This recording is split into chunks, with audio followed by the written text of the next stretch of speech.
Hoy nos metemos de lleno en la vida de una de las figuras más paradójicas y, bueno, más fundamentales de toda la historia, Sócrates.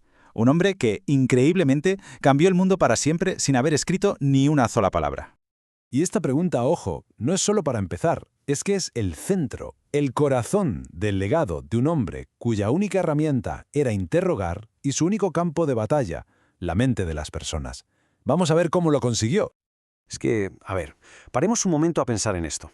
¿Cómo es posible que alguien sin ninguna de las credenciales que asociamos a la grandeza se convierta en la base de todo el pensamiento occidental? Pues porque su poder no estaba en lo que construyó, sino en lo que se atrevió a desmontar con sus preguntas. Y es que Sócrates no era solo un filósofo que paseaba por ahí. Para la Atenas de su tiempo llegó a ser una auténtica amenaza. Esta es la historia de cómo el pensamiento crítico nació, en realidad, como un acto de rebelión. Para entender a Sócrates es fundamental entender su ciudad, Atenas. Era literalmente el centro del mundo, la cuna de la democracia, una potencia militar, un hervidero cultural. Pero claro, debajo de todo ese brillo, la democracia premiaba más la retórica vacía y a los demagogos hábiles que la gente honesta que buscaba la verdad.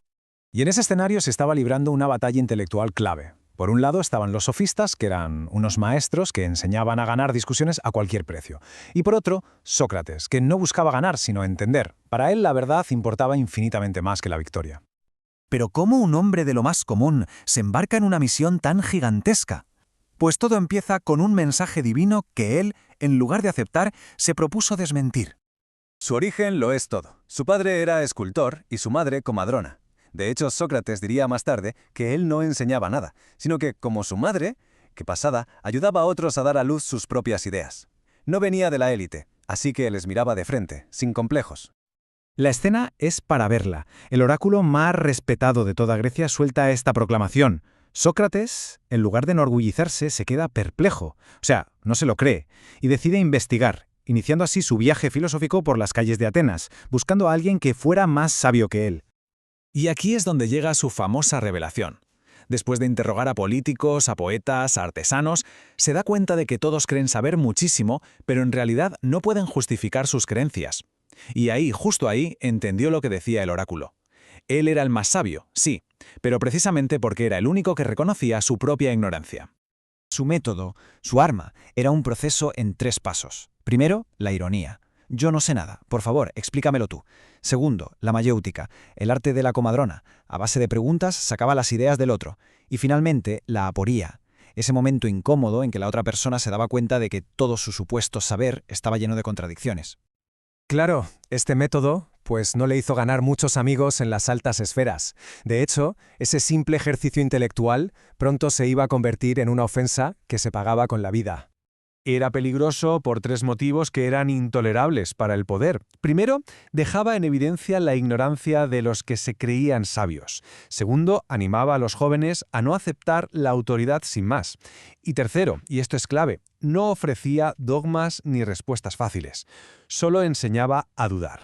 Y así, claro, el sistema reaccionó. Las acusaciones oficiales eran, en el fondo, una forma de criminalizar su filosofía. Corromper a la juventud quería decir, en realidad, enseñarles a pensar.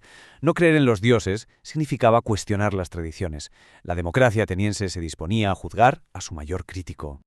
Pero lo que podría haber sido el final de su historia, Sócrates lo convirtió en su lección más potente, la definitiva. Su muerte no fue una derrota, fue la máxima expresión de su coherencia filosófica. Lo condenan a muerte, sí, pero la historia no tenía por qué acabar así. Sus discípulos, gente con dinero e influencia como Platón, organizaron su fuga de la prisión. La puerta estaba literalmente abierta. Y su respuesta, resumida en esta frase, lo explica absolutamente todo. Sócrates se negó a escapar. ¿Por qué? Porque argumentó que huir sería cometer una injusticia contra las leyes de Atenas, las mismas leyes que le habían protegido toda su vida.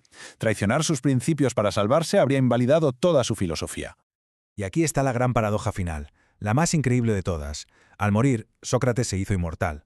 Su ejecución no silenció sus preguntas, sino que las grabó a fuego en la historia. O sea, su muerte no fue un punto y final. Fue el principio, la primera ficha de un efecto dominó brutal. Cada idea que cuestionó, cada mente que despertó, se convirtió en parte de una cadena que llega hasta hoy.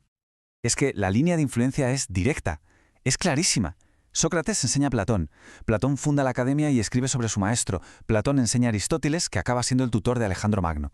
De esa cadena, de esa primera pregunta, nace prácticamente toda la estructura del pensamiento occidental, desde la ciencia a la ética. Por eso mismo, Sócrates no es solo una figura histórica para estudiar, es un método, una actitud, es una pregunta que sigue viva, que sigue resonando cada vez que alguien se atreve a cuestionar lo que se da por sentado. Y esto nos lleva a una última reflexión.